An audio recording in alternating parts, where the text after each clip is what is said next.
আসসালামু আলাইকুম। সবাই কেমন আছেন? আলহামদুলিল্লাহ, আমি ভালো আছি। চলে আসলাম ছাদে। আজকে সবেদা গাছের মধ্যে মাটি দেওয়া হবে। মাটি দেওয়ার কাজে সাইফুল চলে এসেছে আম্মার বাসা থেকে, আর সাথে আপনাদের ভাইয়া হেল্প করছে। আর এদিকে আমি একটা কমলা গাছ কিনেছি। কমলা গাছে অনেকগুলো ছোট ছোট কমলা ধরেছে, মাশাআল্লাহ। কমলা গাছটা দেখে অনেক ভালো লেগেছে, তাই নিয়ে আসলাম। আপনাদের ভাইয়ারও খুব পছন্দ কমলা গাছ। আজকে লাগাবো না, দু একদিন থাক, সব গাছের সাথে অ্যাডজাস্ট হওয়ার পর কমলা গাছটা লাগাবো। এদিকে আমার অ্যালোভেরা গাছে মাটি দিয়ে দিচ্ছে সাইফুল। ও আজকে আসাতে আমার অনেকগুলো কাজ হচ্ছে, গাছের যত্ন নেওয়া হচ্ছে আর মাটিও দেওয়া হচ্ছে। বৃষ্টিতে মাটিগুলো কেমন যে হয়ে গেছে, তাই মাটি দিয়ে দিচ্ছি। আজকে সবাই মিলে গাছের যত্ন শুরু করে দিয়েছে। জলপাই গাছের মাটিগুলো আপনাদের ভাইয়া নিগড়ে দিল। আর এদিকে সাইফুলও আমলকি গাছে, পেঁপে গাছে মাটি দিয়ে দিচ্ছে। শুধু গাছ লাগালেই হয় না, গাছের যত্ন নিতে হয়। কি সুন্দর লাগছে গাছগুলো, ওয়েদারটাও ভালো। আর কত গাছ লাগিয়েছি, গাছগুলো বৃষ্টি পেয়ে যেন আরও তরতাজা হয়ে উঠেছে।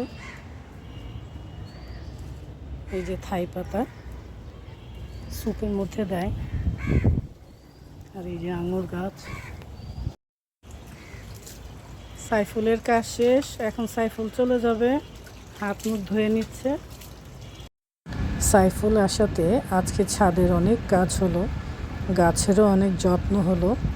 আমি একটু বসে রেস্ট নিচ্ছি, কারণ আমার কাজগুলো সব সাইফুলই আজকে করে দিল। অনেকক্ষণ আজকে ছাদে ছিলাম, গাছের চর্চা করা হলো, যত্ন নেওয়া হলো। এখন নিচে চলে যাচ্ছি, নিচে যেয়ে আবার রান্না করতে হবে। পেঁপে সিদ্ধ করে নিচ্ছি, একপাশে ভাতও বসিয়ে দিয়েছি। পেঁপে দিয়ে মুরগি রান্না করব। মুরগিটা ভিজিয়ে দিয়েছি। রান্নার জন্য সব কিছু গুছিয়ে নিয়েছি। কাঁকরোল কেটে নিয়েছি, কাঁকরোল ভাজি করব আর পেঁপে দিয়ে মুরগি রান্না করব। পেঁপেটা সিদ্ধ করে নিলাম, এখন পানি ঝরিয়ে উঠিয়ে নিচ্ছি।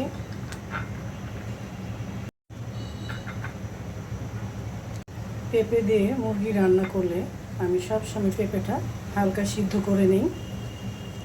আজকে শরীরটা খুব একটা ভালো না, তারপরও রান্না করতে হচ্ছে। রান্না তো করতেই হবে, না হয় সবাই খাবো কি। পেঁয়াজ কুচি দিয়ে দিচ্ছি। পেঁয়াজটা হালকা ভেজে নেব।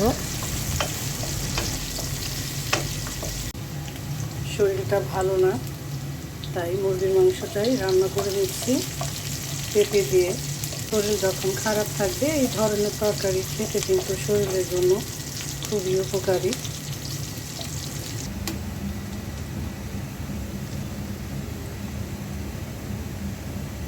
ভাতটাও হয়ে গেছে, মশলা দিয়ে দিয়েছি। এখন অল্প করে পানি দিয়ে দিব, লবণ দিয়ে দিচ্ছি, লাগলে আবার পরে দিব। মুরগির মাংসটা দিয়ে দিচ্ছি। আজকে দেশি মুরগি রান্না করছি।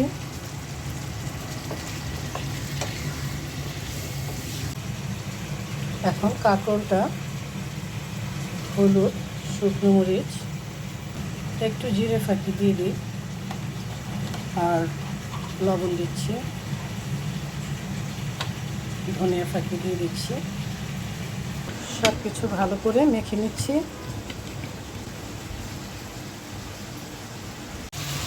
মুরগির মধ্যে সিদ্ধ করা পেঁপেটা দিয়ে দিচ্ছি। পেঁপে আর মুরগি আরও কিছুক্ষণ কষিয়ে তারপর আমি পানি দিয়ে দেব। মুরগির মধ্যে দিয়ে দিচ্ছি কাঁচামরিচ, পানি একটু বেশি করেই দিলাম, ঝোল ঝোল থাকবে। ঢেকে দিচ্ছি, কাঁকরোলটা ভেজে নিচ্ছি।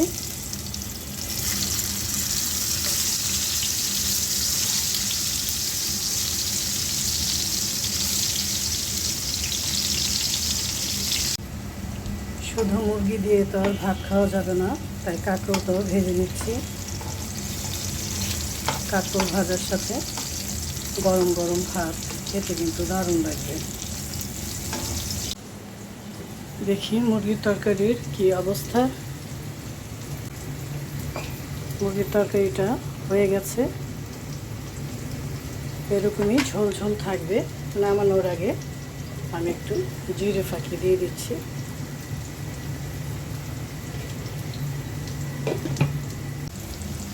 কাঁকরোল ভাজিটাও হয়ে গেছে, এখন উঠিয়ে নিচ্ছি। সবাই ভালো থাকবেন, সুস্থ থাকবেন। আল্লাহ হাফেজ।